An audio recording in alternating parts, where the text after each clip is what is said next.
Hello everybody, my name is Tantua Ebidein Diana, #I'mLight. Today I'm going to be answering this question that almost everybody asks, but there's no particular answer to it. And this question is, what will I use to make my hair grow? So now, first of all, I'm going to be giving you a little bit background, very tiny like clues or tips. I might not be expounding on them as much because I have a lot of videos on them, so I'm going to be linking them in the description and in the cards here. So basically, when you want to grow your hair, you have to retain length. It's not about your hair not growing or whether it's growing or not.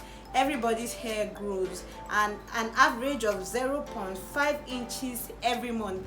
At least me, I've calculated my own, and it has shown that it is actually true. So what you need to do is to retain your hair and reduce the loss of your hair. So now, some people say, what will I apply on my hair for my hair to grow? It's not just about what you're going to apply, it's also about your practices. So it's product and practices. Like, forgive me, everywhere is so hot, and I don't know. So first of all, products. You need products like deep conditioners, you need products like leave-in conditioners, you also need products like oils and creams like shea butter. Okay, that's for moisturizing your hair. Moisturizing your hair is very important. So how do you moisturize your hair? You moisturize your hair by using liquid, oil, and then cream. So you can start with leave-in conditioner, oil, and then you use a cream or shea butter or something. I wanted to carry this Tantua one. So the next one I'm going to be saying is deep conditioner. You really need to deep condition your hair as often as possible. Can be 2 weeks, can be every 1 month, so it depends on you. If you're losing your hair every 1 month, then you need to deep condition every 1 month. Anytime you're losing your hair, you need to deep condition. So there are two different kinds of deep conditions and deep conditioners, and this is just to make sure that there's moisture protein balance in your hair. So there's this video, watch it, moisture protein balance, that I explained. So what you can do if it's too complex for you is that you need a routine. So maybe this month when you're losing your hair, you use a protein treatment. Next month when you're losing your hair, you use a moisture treatment. So now this mega growth deep conditioner is mostly a protein treatment. And then I have another ORS deep conditioner, but it's finished. My cousin finished it. So this is like ORS. This is exactly how the bottle looks, except that instead of green, here is yellow. I'm going to put it up. I think I have a picture of it. When you deep condition your hair, it helps it to enter inside your hair and repair your hair either with moisture or protein to help it to be more manageable and help it to be stronger, to break less. The next thing that is very important is vitamins. At least to me, some people say it's a myth, but I don't think it's a myth. Vitamins help to maintain your hair, to make your hair to be thicker and the rest. So you need vitamins, and I really love this Dara Bite Woman vitamin. This is what I take right now. I totally recommend it. I'm going to put a link in the description. I think I should even start selling it. What do you think? Okay, so the next thing that I'm going to talk about is for people that have hair loss or very much shedding. You need rosemary oil, you need MSM. I'm trying to rush, rain wants to fall. You need MSM, and then you need rosemary oil. Rosemary oil has shown to give more effects, more than even minoxidil, that helps the hair follicles like be repaired and grow. And then MSM helps to reduce the amount of shedding. We shed about 50 to 100 strands of our hair, I think, every day. So to reduce that, then next thing is that itching. When you're itching your scalp or you have a lot of dandruff, I think that the itching just helps your hair to be yanked out of your roots or something. So you can use an antifungal shampoo.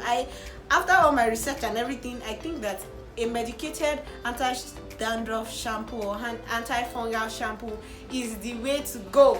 So first of all, you can use, let's say, Selsun shampoo, Nizoral shampoo, ketoconazole shampoo, anyone that you can get your hands to. And then I also recommend that you use also the cream, but I'm not recommending this one. This one is the one I use, but I did not see any immediate effect like to stop the itching. There's another one that's called Tidinil. I think that one has clotrimazole. I think it has something like Hydrocot. That's what I'm going to buy next. So when you apply that one, it's going to help to manage the itching now while it's working on the fungi that's causing the itching in the first place over time. So that's that about products. The next one I'm going to be talking about is practices. Finger detangling. Sometimes some people use a lot of combs on their hair. And even though it might seem as if it's good, white tooth comb that we're always talking about. We're always talking about white tooth comb. Always use white tooth comb, but me, I prefer to use my fingers. I prefer to do finger detangling. It's actually better for me. It's gentler for me. It keeps my hair strands. I'm very sure I'm not breaking anyone. Any tangle that is there, I take my time. I apply more conditioner on it and loosen it well. So that takes me to the next one. How are you loosening your hair? If you're loosening your hair in a rushing manner, let's say if you're losing your hair in 2 hours, and let's say it's a box braid, this hair takes me a lot of time. This hair, when I want to loosen it, it's going to take me hours and hours and hours. That's because I'm trying to be careful. And you can see that my hair has been retaining its length. So it's not just what products do you use or what practice you do. You actually have to know that this is what you want, and then you be patient, loosen your hair very softly, or you go to a natural hair salon where they loosen your hair well, detangle your hair well for you if you do not have that time. Okay. And then also, how are they making your hair? Are they going to be using these small brushes, small combs, like those cotton comb? They are going to be using the tiny fibers and be brushing your hair. That one is surely going to break your hair. You're not going to have long hair like that. So it's either you learn how to do your hair yourself, or you make sure that you get a natural hair salon. That's it. The next thing that I'm going to be talking about, this one is specific for low porosity people. If you have low porosity hair, what you need to do is that you need to be steaming. When you're deep conditioning, make sure that you are steaming it inside your hair so that all the nutrients, benefits, everything, products will enter your hair. Because on normal day, low porosity hair, the products stay on top. I just applied Tantua leave-in conditioner and other leave-in conditioners on my hair, and I don't even know if you can see the white things on my hair. I think I can see some or something, or maybe they've reduced, but if you can see white things on my hair, you know that is as a result of low porosity low porosity people. Okay, so it's either I use a blow dryer to reduce this, or I can use a steam cap. You need to use steam caps so that products will enter into your hair if you have low porosity. The next thing I want to talk about is using a satin bonnet or a satin pillow, and this one is not so compulsory, but what it does is that it reduces your hair from having knots or tying up. Because if you're using normal cotton pillowcase or cotton, or you're not even using any silk pillowcase, or you're not using satin bonnet, your hair is going to be having friction with cotton or any other harder material. That is going to be tangling with things, with tiny fibers of clothes. It's going to be tangling on its own because of that rough friction. So you need satin bonnets. Okay, I think that's all I have to say. And then I also wanted to say that if you know some things that have been helping you as you're watching this video, you know some practices or some products that have been helping you basically to keep your hair longer, please put it in the comment sections.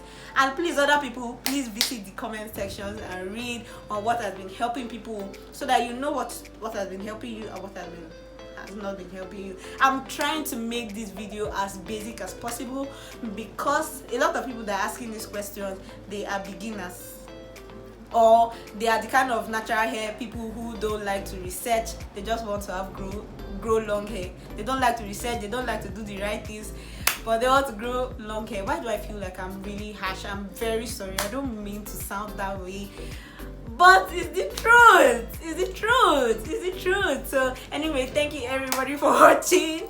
Like, comment and share, subscribe if you really liked this video. If you liked it, not really liked, subscribe, and I'll see you next week Saturday. Mwah.